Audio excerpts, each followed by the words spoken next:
Hello, my name is Jon Witt, and this is a short video based on how to improve the flexibility, mobility of the lower body. So it's for knee flexion. There's a couple different ways that I like. I'm going to show one, and then I'll make another video on the second one. The first one is that you'll just need a block, and you're basically going to be on the floor and sitting.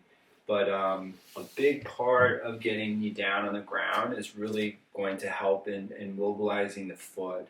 So just be on the front of your foot. The front of my foot's splayed, it's flat, and my heel is up. And then when you're here, just see how much weight you have in your big toe, see how much weight you have in your little toe. It's not necessarily incorrect if you have weight in one part of your foot more than the other, but you're probably going to go where you already have more strength and flexibility. So I'm bringing more weight into my big toe. Just for me, that's what I need to do. But then I'm just going to lower the heel and elevate the heel. So this is the basic way of getting the foot to move. But then if I can, I'm going to be moving my foot or my leg in space. My foot stays flat. The front of the foot stays flat, but I'm mobilizing the ankle, and then I'm rotating in.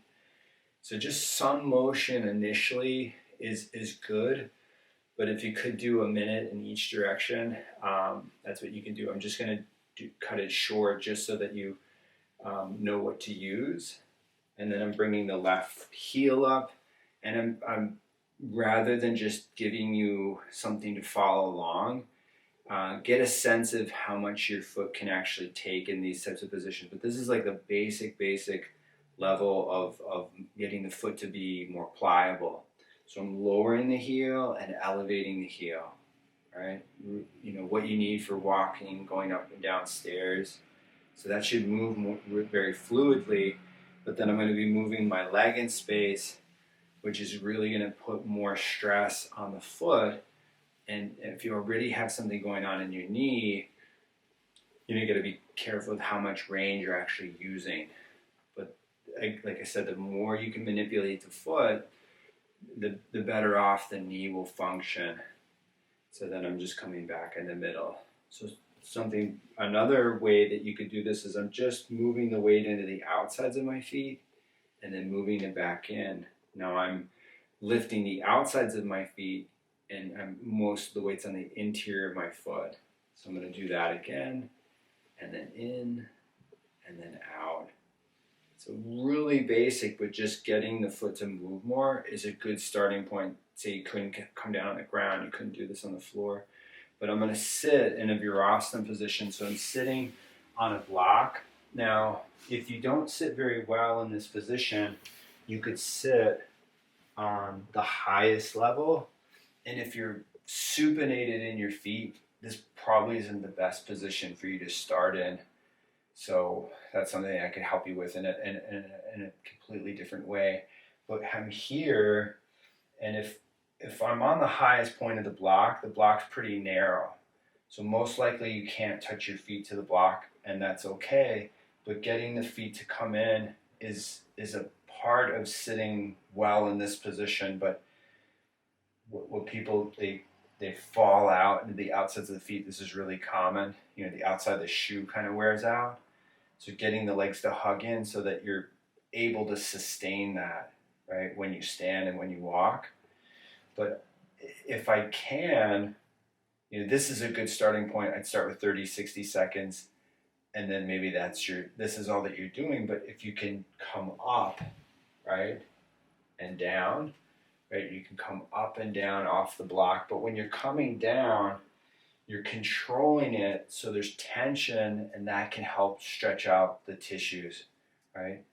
It could be lower, right? If I'm on the lowest setting, or the second setting, these are slightly lower, but start out at a level that's a little challenging for you, and then over time you can increase that. So I'm coming up, and then I'm bringing myself slowly down, and then coming up, slowly coming down.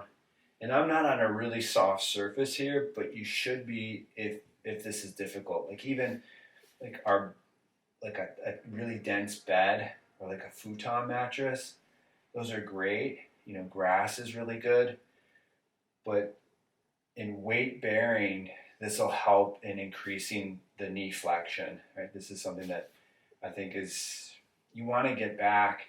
And I've done in other videos, walking backwards is really, really great for the knees. I'm just going to change the height as you sit here longer. Say it's comfortable, again, within the parameter of a minute or two, right? But I'm going to come up and then I'm coming down, right? Bringing it up and then bringing it down. And you could do like 5-10 repetitions to start with. I like more frequency, like more spread out than just doing a whole lot of one thing or a number of things all in one shot, because you could, especially with inflammation or pain, is that you very well could do too much. So I'm coming off the block. Just to give you a counter here is I'm going to stretch my legs forward and I'm pointing through the feet and I'm flexing the feet and I'm pointing and I'm flexing and I'm pointing and I'm flexing. And now that your feet are forward, you may notice that one foot has more redness to it. That may mean that you're leaning to that side more, or that side actually folds better, and that's partially why you have more weight there. Could be a spine difference in terms of, you know, maybe your spine's a little skewed to one side. That's common, and it shouldn't be alarming, but it's just, you know, it could give you some insights as far as why your legs feel the way that they do or they function the way that they do. So I'm just going to sit cross-legged. You could sit on a higher surface. So I hope that short little video helped you. You could let me know how it goes. But being patient and being really honest with how much range you actually can take is so important. And don't rush it, but over time you can increase. For most people, you can increase it. You know, there are exceptions. There's bone differences with people. So not everybody can get into these certain positions, but most people are more likely. All right, I hope it helped.